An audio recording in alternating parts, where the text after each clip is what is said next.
All right. All right. Good morning, everyone. My name is Amell. I'm the owner and head coach here at EA Fitness and Performance. Today, we're going to be talking about rotator cuff injuries and how to prevent them. So I'm here with my good friend, Dr. Phil Finemore, who I've done some stuff with in the past. He founded WorkFitME Mobile Physical Therapy to help busy Maine professionals improve their physical performance so they can live a happy, healthy, and wealthy life with their loved ones. He's very passionate about helping people ensure that their number one asset in life, which is their body and their health, gives them the biggest return in investment. Without any further ado, here's Dr. Phil Finemore.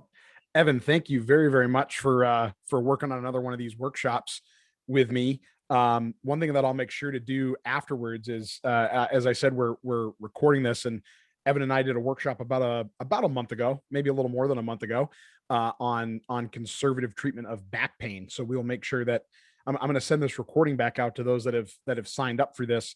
I'll send you that one too, because that was a lot of fun and a real informative workshop as well.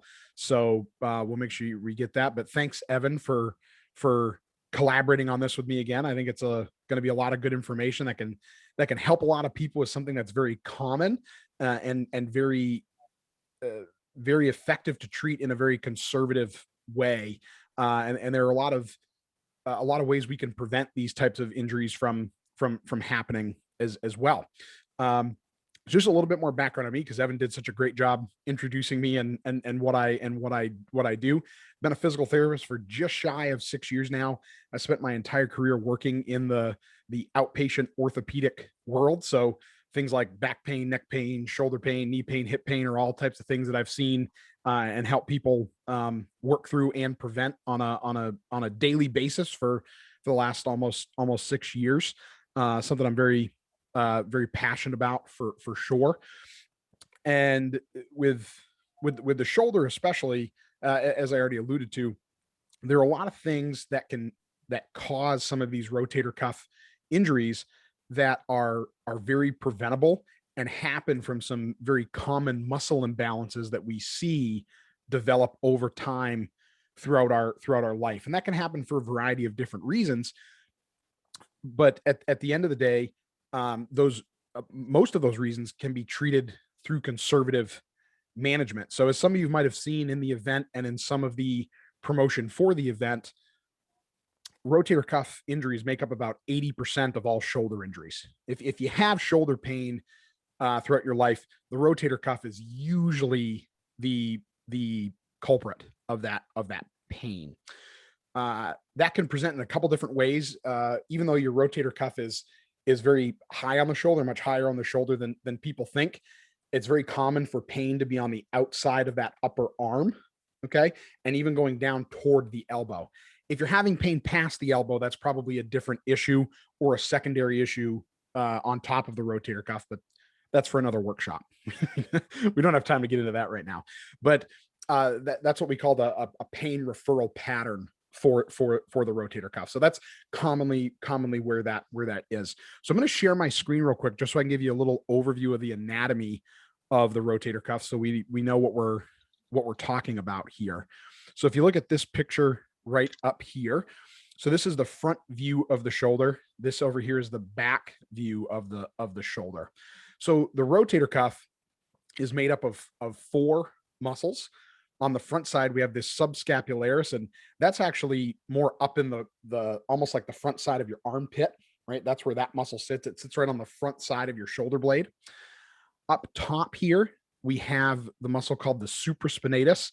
That sits under all this bigger, bulkier muscle here, right on the top of your shoulder blade.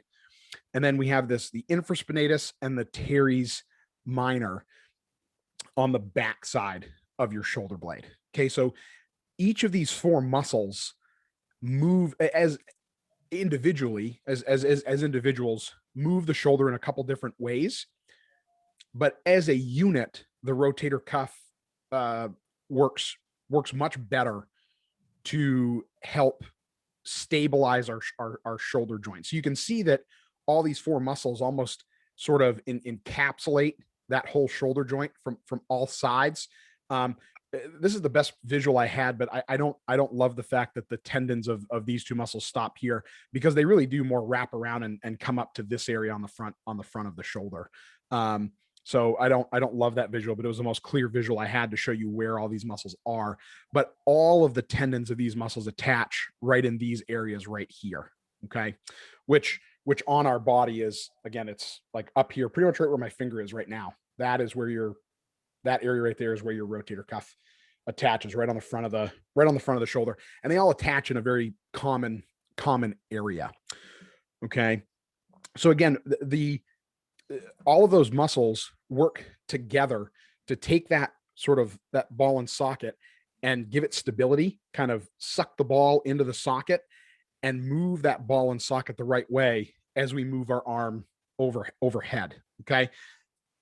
So when that rotator cuff isn't working properly, it can change the mechanics of the shoulder. Okay. And that's important when we start to talk about some of these common preventable causes of rotator cuff injury.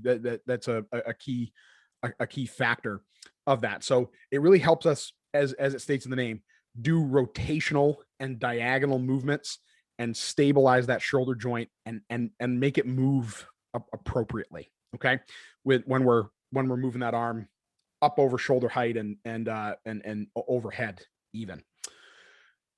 The other important component of this, sort of from an anatomy perspective or a basics perspective, is our shoulder blade, right? So all of those rotator cuff muscles come off the shoulder blade, but in order for our shoulder joint to move correctly when we move up overhead in any direction overhead, our shoulder blade has to move as well.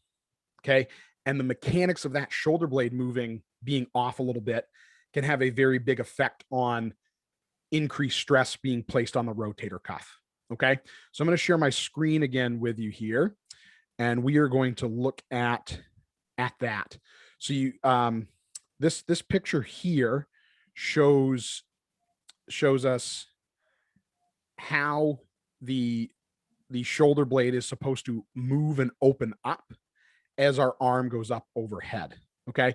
So in total, what we would call quote unquote normal mobility of your shoulder, we have 180 degrees. In other words, your arm and your body are in a nice straight line if we have full amount of shoulder motion. Okay. 120 degrees of that comes from the shoulder joint itself, and about 60 degrees of that comes from how much the shoulder blade opens up. Okay. It also has to, if you picture my, I'll stop my screen share here. If my hands here are the shoulder blades, not only do they have to open up as we move out, they also have to tilt back just a little bit. Okay. That's very important for the mechanics up here at the shoulder, and for taking stress off of the rotator cuff as well. One thing I'll mention before we keep going, if you do have a question, you can always throw it in the chat. And if it's something that makes sense to answer as we go, I'll kind of answer it as we go, but we will have time for questions at the end too. But don't be afraid to throw something in the chat if you have a specific question. So again, the mechanics are very important, and that rotator cuff working properly are very important when it comes to the amount of stress that's placed on the rotator cuff when we're moving. Because again, most tears in the rotator cuff, if we talk about tearing specifically, but anytime we have inflammation in the rotator cuff or tearing, the most common cause for that is what we would call, I don't love this term, but it's what they use and what you might hear if you're looking things up, or read if you're looking things up about this, is degenerative tears. Okay. So that doesn't mean that the tendon just sort of degenerates and whittles away on its own, but as that tissue gets a little weaker as we age, because our body doesn't have the same amount of water content that it once had, and that tissue gets a little weaker, if there's more repetitive damage or trauma to those tendons, they tend to get inflamed and even wear away a little bit. And tearing just sort of happens over time if we're putting increased stress on those rotator cuff tendons. Okay. So unlike other areas of the body, tears in the rotator cuff don't usually happen from one singular incident or an injury, right? A very high percentage of them happen over time because those mechanics that we just talked about are off a little bit due to some muscle imbalances going on that just put more stress on that rotator cuff as we go overhead. Okay. So that phenomenon is called impingement. I'm sure some of you have heard of shoulder impingement before. It's a very common term that gets thrown around. I want to show you a quick little example of that as well. Everyone's seeing this picture right here with an arm down by the side and an arm coming out to the side. So you can see up here, this is called the subacromial space. Okay. There's not a whole lot of room there, very small amount of room. And all of the rotator cuff tendons, again, they attach in this area and they sit right under that space. So if the mechanics in the shoulder joint and in that shoulder blade are off a little bit, we get some increased impingement right underneath this little arch, which is made up of our collarbone and a bone on our shoulder blade. Okay. So as you go overhead, that impingement happens a little more often. All right. The reason why I don't necessarily love it being called impingement is when we get to certain ranges of motion, and actually a colleague just shared something with me that, especially in people in their 20s and 30s, the impingement in that space doesn't happen nearly as high up in the motion as we once thought. There's some pretty good research that says that it happens on the way up and then goes away. But in a normal situation for just about everybody, everyone gets a certain level of impingement. It just depends on where and how frequently in that motion of moving your arm overhead that the impingement happens. Okay. So if we're having more of it and it starts here instead of here, that's when we can run into some problems with repetitive trauma and stress in that rotator cuff over time. Okay. So that's where that term impingement comes from. Basically, that rotator cuff hitting that arch as we bring the arm overhead, lower in the motion and more often, is what can cause that repetitive trauma and cause just simply some tendonitis or some inflammation in the tendons of that rotator cuff, but can also lead to tearing over time if it happens repetitively. Okay. The great news is tearing does not necessarily mean you have to have surgery. Okay. And a very, very high percentage of people, in fact, one of my favorite studies, it's called the vomit study, victims of medical imaging technology. It has nothing to do with what you were thinking. It's all about medical imaging and some of the misleading facts that come from things like x-rays and MRIs of certain areas of our body. That study found that about 60% of people, or sorry, 54% of people over the age of 60 had tears in their rotator cuff on an MRI with no pain whatsoever. So it's very, over half of people over that age have tears with no pain at all. So some people compensate for that better than others. Some people's mechanics are maybe not as much affected as others. There's a lot of reasons why that can be true. But what it does tell us is that if we work on fixing some of those mechanics from those muscle imbalances that might be off a little bit, we can treat pain in the rotator cuff, even if there is a tear there, without having to go under the knife at all.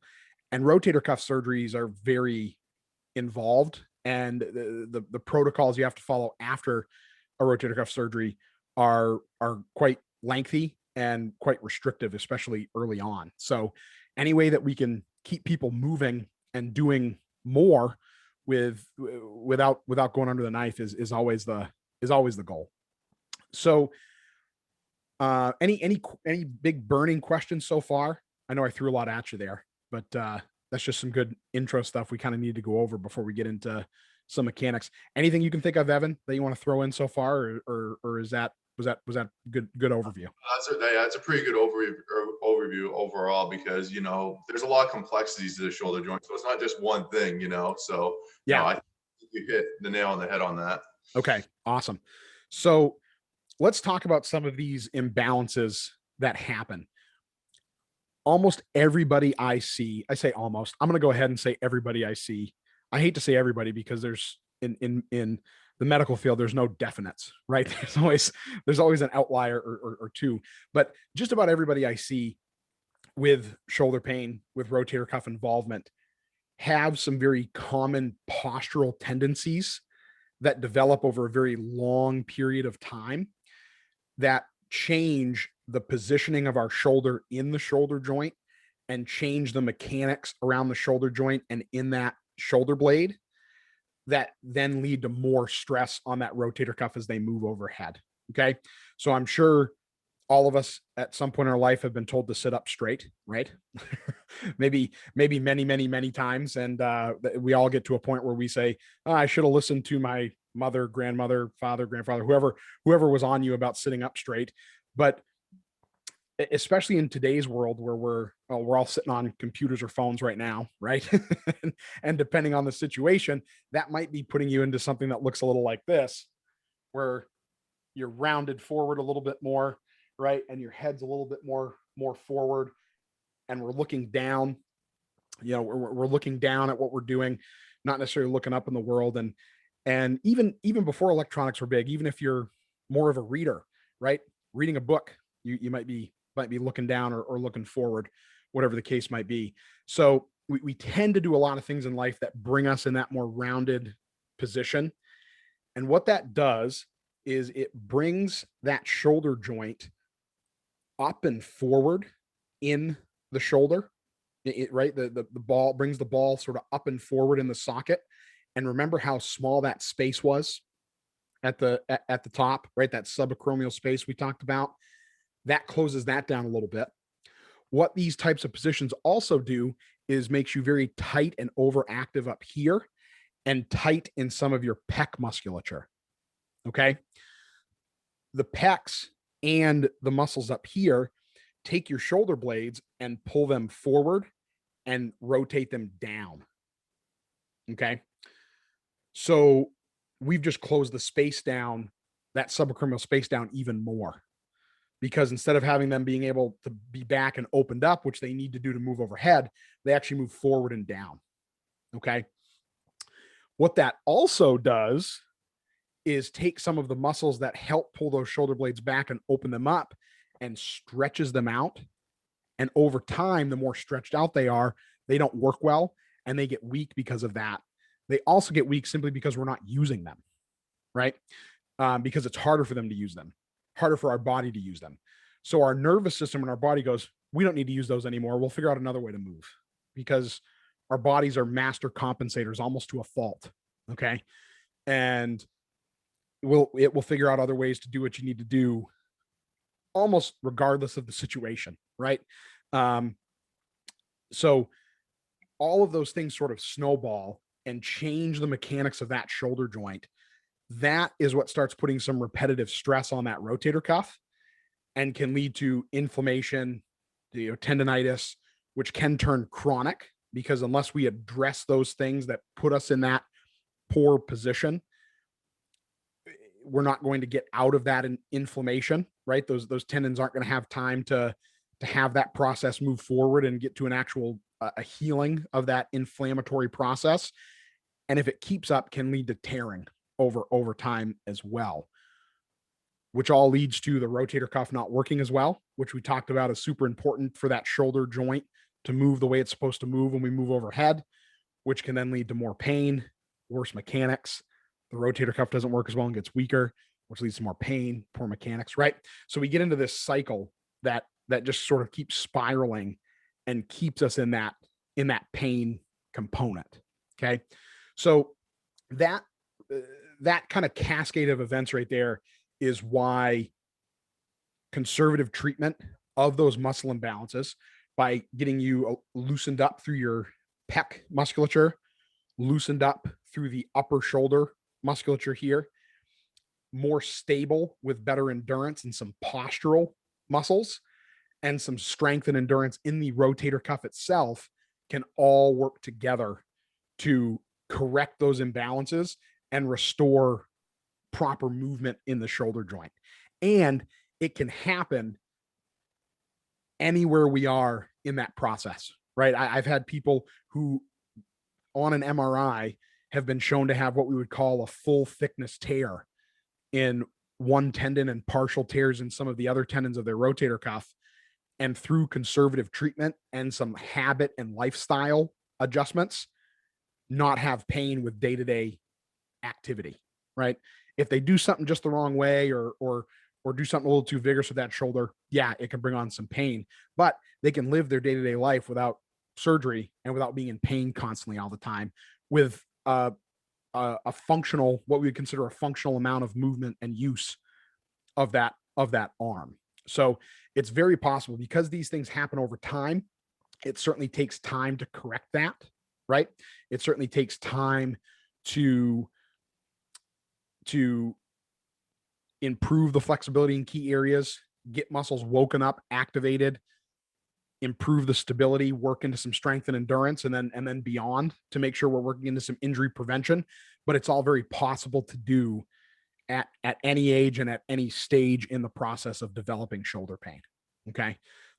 So that's kind of the big take home of this, is that because this happens naturally over time, we can also in a way naturally reverse that process.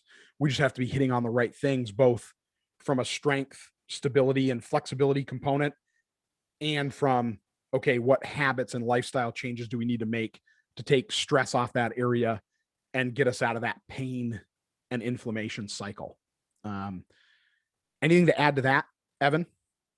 Yeah, I mean, I think once again, you made some very good points. I mean, when I'm working with a client, and they present some some dysfunctional things going on their shoulder, I focus on three things when it comes to that. Usually it's mobilizing. So like you said, the pecs can get tight, the upper traps get tight. So those are the muscles that you're going to need to loosen up. And then activate. So activating those underactive muscles that you were talking about there, around the shoulder blade, that help get the shoulder blade moving like it's supposed to. And Yep. then integrating it. Because I think we talked about yesterday where, we can teach somebody how to get in the right movement, in the right positions, but they don't have to be able to do that on their own. So when they get in those more vulnerable positions, their body knows how to stabilize the shoulder, so then there's no pain. Right. Exactly. Yeah. You gotta start enveloping that into your day. Right. So what we're going to do here with some of the rest of our time in the workshop is go over a couple areas of mobility that I think, even if you have some active shoulder pain going on, are pretty safe to start with. And a little bit of muscle activation activity, some postural correction activity that can help, if you have some active shoulder pain, can help take some stress off that area and start working into some better mechanics. And if you don't have shoulder pain, you want to make sure you don't get it. These are good things to put into place so that we're fending off a little bit of this cascade of events that happens over time that we just talked about, that can lead to more stress being placed on that rotator cuff. Okay. Any other big questions so far before we get into a couple of these things? No. Okay, great. Okay. So I'm going to share my screen with you again. We're going to start with some of that flexibility, right? The mobility, like that Evan was just talking about. And we're going to focus on a couple muscles up here, because I think these are the biggest bang for your buck muscles that we really need to work on to help make sure the mechanics of that shoulder and shoulder blade are doing the right thing. So let me pull this up here. Oh, did it not pull up? Hold on. I'm going to get rid of a couple of these because we don't need this anymore. Okay. So this first one up top here is called the upper trap stretch. So that upper trap is that big bulkier muscle up here on the top of your shoulder. So this is all something everybody can try. If you're in a chair, the side you're stretching, you can hold the bottom of your chair and slowly tilt your head away from that side of where you're holding the chair. And you are going to feel a nice gentle stretch right out across the top of your shoulder. The real important thing with this is, and you see I have it written here, stop when you start to feel a stretch. Okay. So that means if you barely start to tilt your head away and you're feeling a stretch in that upper shoulder area, you want to stop and hang out there. Okay. If we overstretch a tight muscle, sometimes that muscle then pulls back a little harder and goes into a little bit of spasm because it doesn't like what we're doing. Okay. So that's an important piece of information to to remember. And so with this stretch, you're gonna tilt, hold away. You're gonna hold that for about 20 to 30 seconds, and then switch sides. Okay, you're gonna do 3 to 5 rounds of that. And in order to actually build flexibility, we've got to do that 2 to 3 times per day. Okay, so that's for the upper trap stretch. I'm going to come down a little bit here. Can everyone see this levator scap stretch? Yeah, everyone's seeing that. This muscle sits right underneath that upper trap, okay? And it runs from the top of your shoulder blade up into your neck, okay? So it kind of runs in this direction right here, kind of where my mouse is on that gentleman in the picture. So to do this one, you're going to tilt to the side just like we did before, but then you're going to look down at your armpit. Okay. And you're going to feel that much more down the back of the neck into the top of the shoulder. Okay. Good. And same thing, you're going to hold for about 20 to 30 seconds, 3 to 5 rounds, 2 to 3 times a day to make sure we're improving flexibility in that muscle. Another thing I like to go over with people, especially if you do a lot of work on a computer or on a phone, or like we talked about, if you're a reader, right, reading a book a lot and you're looking down a lot, you're in some of those positions that tend to keep you here. Another strategy you can implement is a strategy that I call micro stretching. Okay, what that is smaller bouts of these stretches a little more often throughout the day. So every 1 to 2 hours, you go into the position for 10 seconds and then switch sides 10 seconds. And you just do 1 set on each side every 1 to 2 hours during the day.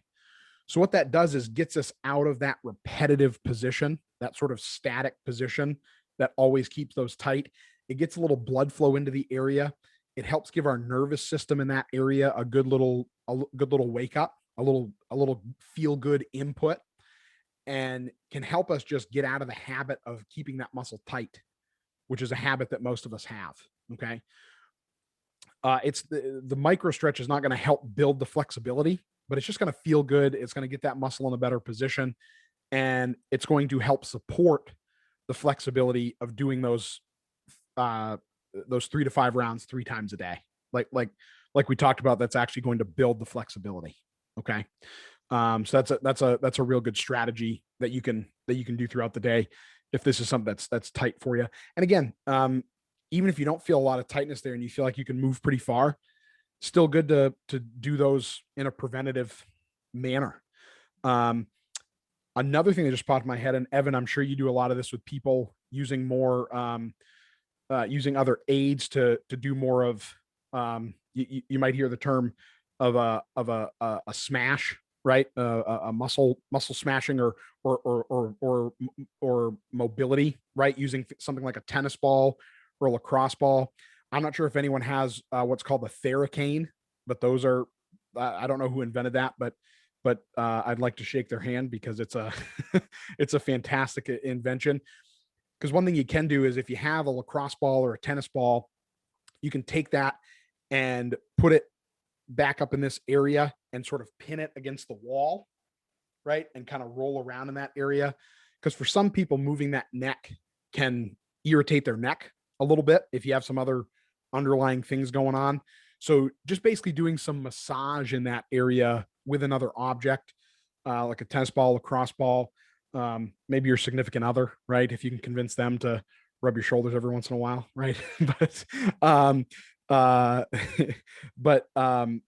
can be a good alternative if you feel like this is too intense for you or is bothering your neck in some way, because we don't want to cause other problems with that. Anything else to add to those two, Evan? No. I think, yeah, you're doing good. Okay, awesome. Thanks. Whew, I was worried. Okay, so those are the 2 flexibility exercises I wanted to go over. Any questions on those 2? Okay, great. All right, I'm going to share my screen again with you here, and we're going to get into a little bit of muscle activation next. We're going to skip this. We'll come back to this chin tuck in a second, but I do want to get into this one right here called the scapula depressions. Okay. So this is a very, very subtle movement. A lot of people do this way too vigorously.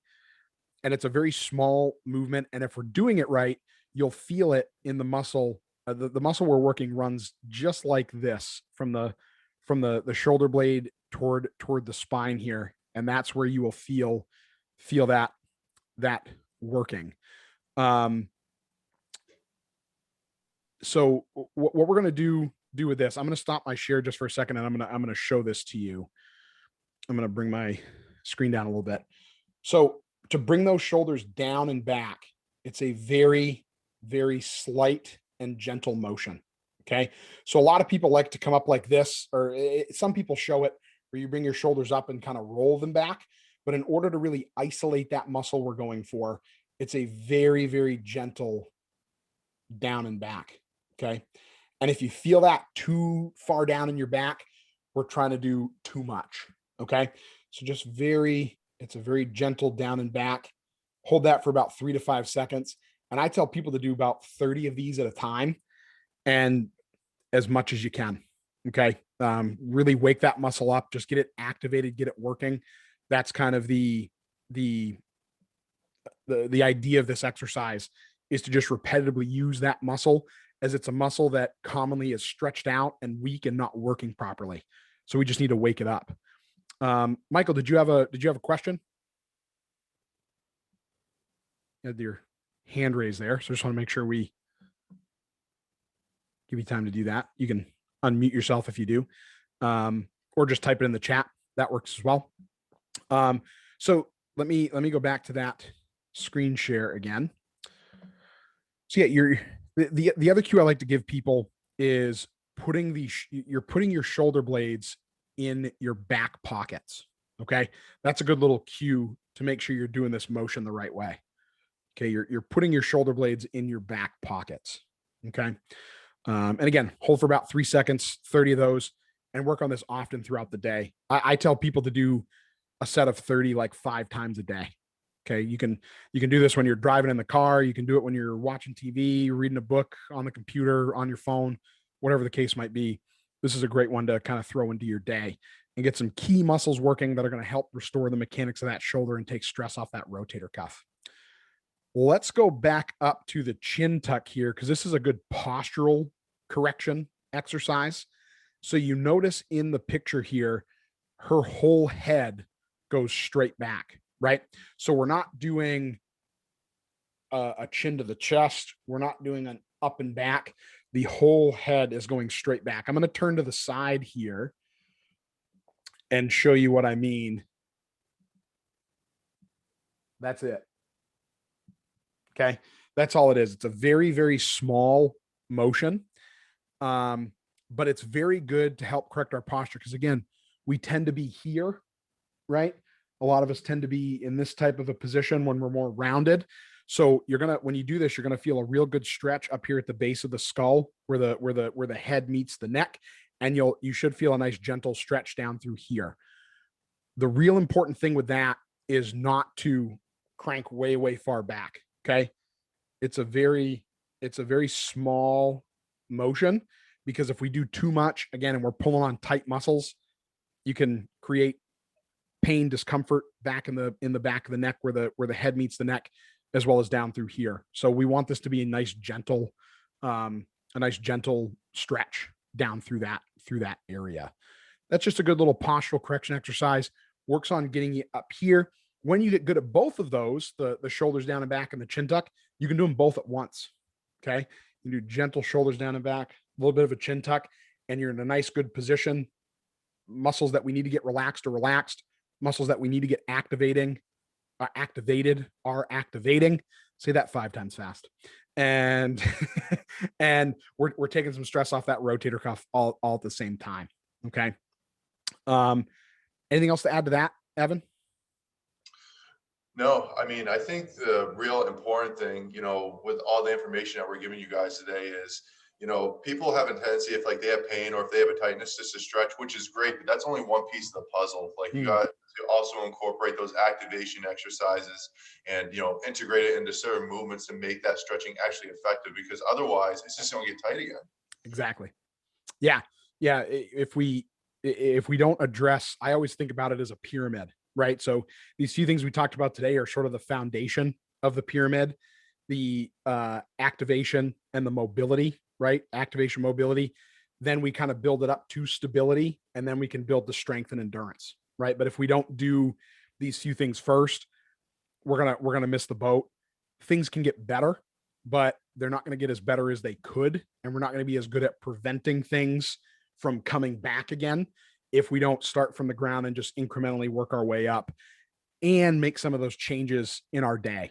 Right? We've got to change our posture. We got to change our positioning. We have to do things like bring what we're doing up to us a little bit more. You know, I use the book example. You know, a lot of people sit and read a book and look down. You know, if you're sitting on your couch or your favorite chair reading a book, stack a couple pillows on your lap and rest your arms and the book on the pillows so you're bringing that book up to you. Another good tip I like to give people, that whether they're on their phone, their tablet, or reading a book, is instead of looking down like this to look at what we're doing, right? So that you're kind of moving. You see how I'm kind of moving my neck on my back a little bit, right? My whole neck is kind of straight and it's rounding down here. You want to nod your head and kind of move your head on your neck to look down at what you're doing. And again, by bringing the things closer to you, that makes that motion a lot less extreme that you have to do to look down. Okay. That's a good little tidbit to help fix some of those habits, but that's going to be very individualistic and different for everybody. So if that's, you know, that's something that we really need to kind of look at and hone in on an individual basis in order to make the appropriate corrections for you. But those are good little tidbits that usually work for just about everybody. I think those are all the big things that I had. Evan, unless you have anything else, we can kind of jump into the open Q&A. Yeah, yeah. No, I think that'd be great. Any of you guys have any questions that we might be able to answer for you guys, be happy to, answer them. Definitely.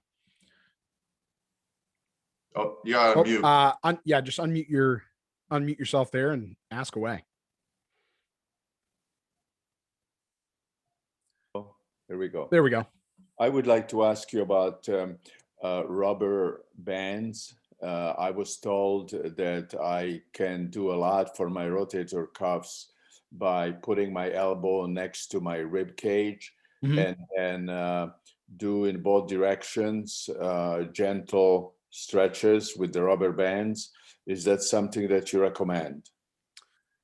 Yeah, that can be that can be a good way to get that rotator cuff working a little bit.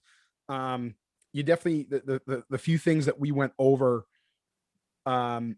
today are great to work on alongside of that, because yes, the rotator cuff is important to get working and get strong, but we also want to make sure again that we're getting some other muscles working and activated. So what I like to do with people is right out of the gate, we work a lot on that shoulder blades down and back that we just went over.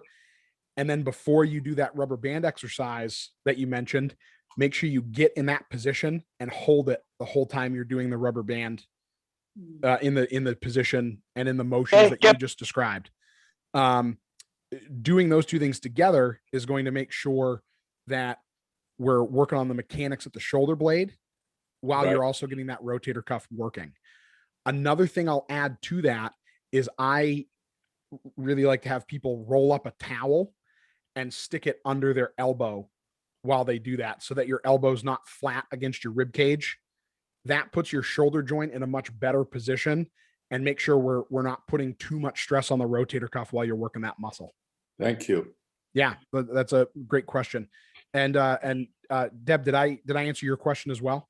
Yeah. So resistance bands are great as long as you're using good form, right? So that shoulder blades down and back is great. And there are some muscles that you can hit a little more, some of those postural muscles we talked about with certain positions with some band exercises as well.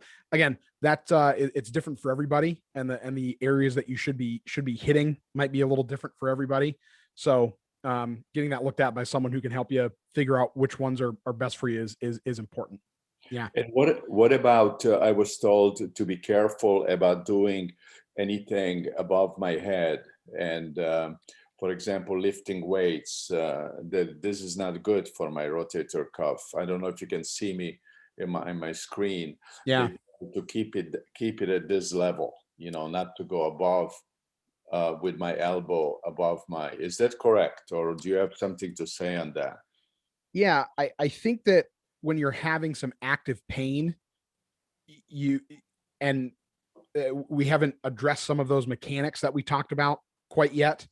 Yeah, at first we want to be working below shoulder height, but I think once some of that pain is a little bit better and some of the mechanics are a little better, I work with people to work into overhead, right? And I think Evan would agree with me that working overhead and getting you stronger and more stable up here is where we want to get you eventually, right? Whenever I'm working with someone that has a rotator cuff issue, we're working into that. But again, we have to lay that foundation first. Right. And if you're having pain up here without any weight, right? Like if you just doing this causes pain, we definitely don't want to load it quite yet, right? We need to work into that in a progressive manner. Thank you. Yeah. Yeah. Awesome. Another question in the chat here, a little more on the athletic side. How important is hand positioning when we are doing strength training involving the shoulder? Great question. I think that is quite important for a couple of reasons. If we're talking about someone who has active pain, any position with your thumb down or your arm sort of rotated in and down is going to put that rotator cuff at a mechanical disadvantage, right? We're closing down on that subacromial space and on that rotator cuff in that space whenever this is what we call internal rotation, right? So when that thumb is rotated down. So with all of the training, and I think this is true. I personally think this is true whether you have pain or not. I always work into thumb up, right? Thumb up and open is the safest way to do overhead things or anything that's like out to the side or forward overhead. We always want our thumbs up. We call that the full can position, right? Full can, empty can. We always want to be full can when we're working overhead. Evan, is that something that you work into as well with your clients? Oh yeah, for sure. Yeah, no, just because it allows the rotator cuff muscles to actually fire like they need to in order to keep the humeral head in the proper position when you bring your arms overhead. So no, I agree 100% on that. Awesome. Great. And then another question here, is an angled landmine overhead press more beneficial than a complete overhead press? So just due to vernacular, everyone calls every exercise differently. But Evan, are you familiar with that specific terminology? The landmine press, instead of pressing directly above the head where you get full 180 degrees shoulder flexion, you're instead pressing at more of an angle. Okay. Gotcha. Okay. So still directly in the plane forward, or are you angled out to the side at all? Yeah, directly forward. Directly forward. I think that can be a good alternative if someone can't get overhead right now. But I also think there are ways to stabilize things a little bit better so that person then can get directly overhead. Again, I'm not afraid as long as someone's feeling okay and has good control here and doesn't have pain directly overhead. I have no problem working people into overhead as long as they're not compensating too much for that upper trap and they're able to do it without pain with weight. I wouldn't say one is necessarily more beneficial than the other unless there's pain there. If they can angle and still work overhead a little bit more without pain, I think that's wonderful. Would you agree with that, Evan? Definitely agree. And also it's been shown with landmine pressing. So yes, it's a little bit less stressful on the shoulder because you're obviously not bringing your hands overhead, but also it allows the serratus anterior, which is responsible for bringing some of the upward rotation that we were talking about with the shoulder blade to open up that subacromial space. So there's less likely of impingement. So there is that benefit, which is the reason why I'm actually a huge fan of it, doing landmine presses. Yeah. I think it's something you can work into your program. The one thing I'm always careful about with trying to get the serratus working is making sure that we're not doing too much protraction, right? We want to be shoulders down and back and then kind of almost like scooping that shoulder forward.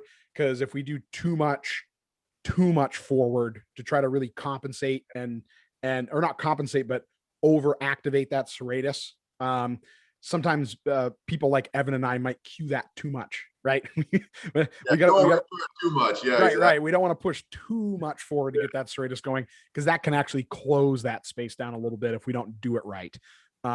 So again, with you, Derek, it sounds like you're working a little bit more on the athletic, the athletic side, the the personal training side, maybe some people that don't have active shoulder pain going on and they don't have as many of these compensations, like Evan said, go for it. I think that can be helpful. Just make sure they're not compensating too much. Another good question here. The value of NSAIDs. Is one more effective for muscle tendon pain than the other? Not to my knowledge. My being a physical therapist, we get some pharmaceutical stuff, but not too in depth on that. I think that's just more of a personal choice. NSAIDs in general help with pain and inflammation. So as long as you can tolerate that, because too much NSAID use can certainly lead to some stomach and digestive issues that we make sure we want to avoid. And if you have more specific questions, I would say definitely talk to your doctor or pharmacist about that. But NSAIDs as a family do pretty similar things as far as working on pain and inflammation. That's why they're grouped and classified together. So yeah, I would say if you really want a good nitty gritty answer, a pharmacist or a family care physician would be great to ask about that. But I don't think to my knowledge, there's no huge difference in the effect of muscle and tendon pain on any of those. Most people I see, ibuprofen works pretty well if that's something they're taking and it helps. So yeah, fantastic. Awesome. All right. Another good question here. When doing wall or mat push-ups, or doing the lateral rotator cuff exercise with a weight, I'll feel a rubbing or clicking in one rotator cuff. Is it important that I stop then, or okay, or even perhaps helpful to continue with a few more? Otherwise, very flexible. I think as long as some of that rubbing and clicking isn't painful, I think you're okay. You could just have some tight muscle moving over some bone there. And sometimes it's hard to say if that is coming from the rotator cuff itself. Sometimes I have people that have that because they have a little like knot up here and things are slipping by the top of the shoulder blade a little bit. But if you have just a little bit of rubbing and clicking of some tight muscle or tendon moving over some bone, as long as it's not causing you pain, I think it's fine to keep working with. And if you find that it gets better as you do some more, which it very well might, if you get those muscles working a little bit better on that like second, third set of what you're doing, I think that's perfectly fine. Yeah. Awesome. All right. Yes, you're very welcome, Lorraine. Wonderful. So last thing I wanted to do, I just wanted to put up a little bit of information on how you can find Evan and myself, and let Evan just talk a little bit about what he does, because he already was gracious enough to talk a little bit about what I do. So I am just going to pull up Evan's information here. And Evan, please take the time to just introduce yourself a little more and tell people about all the cool stuff you're doing at EA Fitness and Performance. Yeah. So yeah, thank you, Phil. So yeah, like I said before, I'm the owner of EA Fitness and Performance. We're a personal training studio in Falmouth. We do personal training. We do small group personal training. We do online coaching, virtual training, and then all those programs come with nutrition counseling. So basically, my overall approach to fitness is really, I want to create sustainable life. It's kind of similar to Dr. Phil. I like to create sustainable lifestyles for my clients. Like, I don't believe in fads like, doing like keto diet, or really just like anything that they can't see themselves doing from a year from now. And that's different for everybody. So all the programs that I create for my clients are 100% personalized, because healthy looks different for everybody. We all have different lifestyles, and it's important to realize that, and that there's, there is right and wrong to a certain extent, but, everybody has, the things that they like to do and whatnot, and that's all different, which is why everything is personalized when you come to be a client of mine. So thank you, Dr. Phil. Awesome. Yeah. Thanks, Evan. Really love the work that you're doing over there. And I love the nutrition component as well, because people need, I think, sometimes even more guidance and support for that than they do keeping up with exercise and stuff like that. Guidance and support is important for both, but that nutrition world is confusing sometimes. So that's a real great service. And please feel free to take a screenshot or take down some of Evan's information if you'd like to reach out to him. And then this is all my contact information as well. As I said, I own or as Evan said, I own WorkFitME Mobile Concierge Physical Therapy, where I help busy Maine professionals to maximize their physical performance so they can live a happy, healthy, and wealthy life doing what they love with who they love. I'm just very passionate about helping people treat some of these very avoidable and preventable issues conservatively, and show them that just because they're getting older, or just because they have pain somewhere, doesn't mean they have to live with that pain, right? Pain does not have to be a normal part of life. There are very effective ways to treat and prevent it without the use of surgery or pills or anything like that. And it's again a passion of mine to show people that, contrary to popular belief, we can have an effect on these things at any, as I said, at any age and any stage. And the sooner we do so, the better. So this is my information as well. So please take that down if you'd like to reach out. And I think that is everything that we had. So I just want to thank all of you very much. Evan, thank you for helping me promote this and get this information out there and hosting this. Very gracious of you. And thank you all for taking time out of your Saturday morning to come hang out with us and learn about this. I hope you all got something out of this, and would love to chat with any of you that that have further questions or would like some help and guidance on navigating some of these things. So yeah, thank you very much, and our pleasure as well. So have a great rest of your weekend, everybody.